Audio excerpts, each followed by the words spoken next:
Payg'ambarimiz alayhisolatu vassalom shunday marhamat qildilar.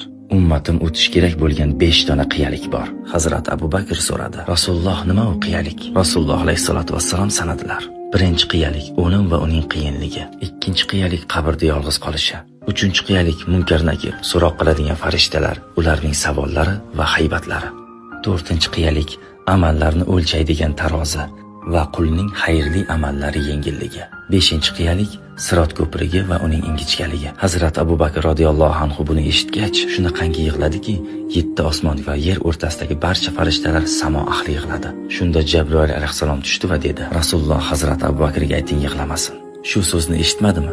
O'limdan boshqa hamma narsaning chorasi bor. Va Jabroil alayhisalom davom etdi: Birinchi qiyalikda kimki bomdod namozini o'qisa, o'lim va uning qiyinligi unga oson bo'ladi. 2. Kim peshin namozini o'qisa, qabr va uning torligi u uchun oson va keng bo'ladi. 3. Kimki asr namozini o'qisa, munkar nakir savollari va ularning haybatlari u odam uchun yengil bo'ladi.